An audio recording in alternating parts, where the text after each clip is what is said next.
Là, je vais partager quelque chose en lien avec ce qu'on appelle les besoins en communication non violente.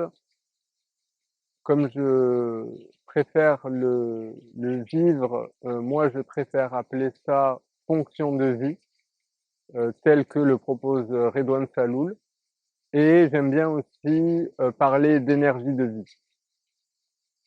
Et à cet endroit-là, il y a une confusion qui est souvent faite, c'est de voir que quand on est traversé par des sentiments ou des émotions ou des sensations corporelles avec lesquelles on n'est pas confortable, ce que certains appellent désagréables ou négatives, et vraiment j'invite à sortir de ce langage qui est aussi rempli de jugement par rapport à ça, vraiment de reconnaître que ces énergies de vie s'expriment et se manifestent à travers ce signal.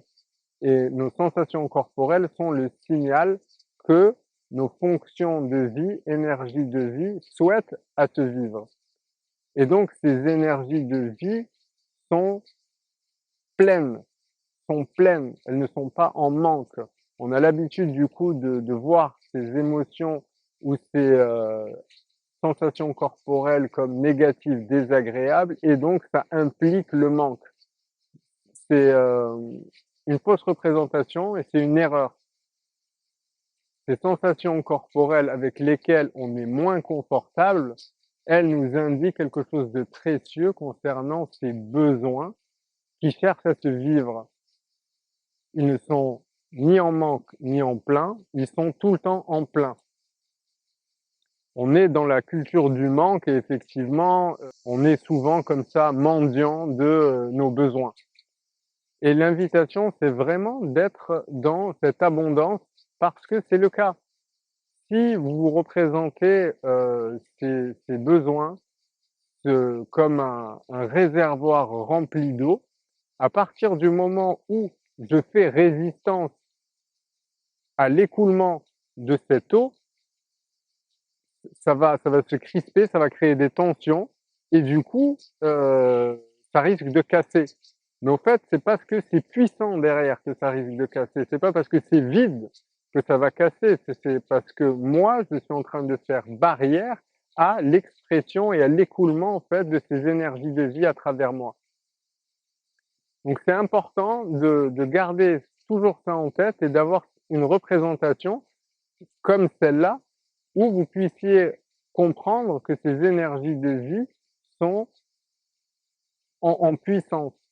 Si elles n'avaient pas d'énergie, si elles étaient vraiment en manque, elles pourraient pas comme ça nous alerter au fait sur quelque chose.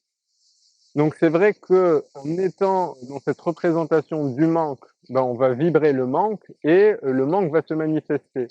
Et pareil, quand on va aussi être en lien avec les autres, on va être comme ça à quémander de remplir notre manque. Alors qu'au contraire, on a quelque chose qui se cherche à se vivre à travers nous et la personne en face peut contribuer à ce que ça puisse se faire. Et on va du coup arrêter d'être comme des mendiants en fait de nos besoins et au contraire apporter cette abondance. Et le fait de dire: «Eh beh, écoute, moi, j'ai ça au fait qui est super important pour moi, c'est indispensable pour moi. Est-ce que tu serais OK de m'aider à vivre ça?»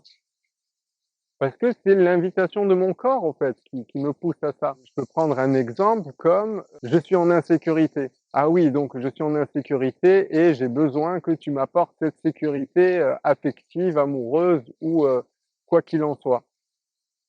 Et la personne se retrouve comme ça, avec comme une forme de pression à se dire: «Waouh, c'est ma responsabilité de sa sécurité repose sur moi et donc putain, ça me met une pression là-dessus, quoi». Alors que si la personne, elle vient et elle partage le fait que: «Waouh, la sécurité, c'est super important pour moi et c'est fondamental dans ma vie, dans notre relation de couple et effectivement, j'aimerais qu'on puisse vivre sécurité». Est-ce que ça te parle toi aussi de vivre sécurité entre nous? Et là, du coup, on voit bien qu'on n'est pas du tout dans le même rapport aux choses, quoi. On n'est pas, poussé par la peur et par ce manque. mais on est plutôt avec toute cette énergie, au fait, de la puissance de ces énergies de vie, quoi.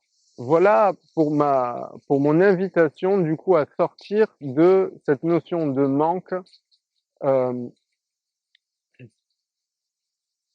donc voilà un petit partage autour de comment sortir du manque et pourquoi cette vision des choses est complètement fausse et n'est pas du tout au service d'une pratique de la communication non violente telle que Marshall Rosenberg a envie qu'on le vive. C'est lui-même, il parle de a need as a gift. Donc c'est le cadeau des besoins. Donc ces cadeaux sont merveilleux, ils sont pleins d'énergie et qu'est-ce qu'on fait avec, quoi? Et on va arrêter de croire qu'on est en manque de quelque chose et que ceci et que cela. J'espère que ça va vraiment changer votre regard si vous êtes dans cette pratique du manque.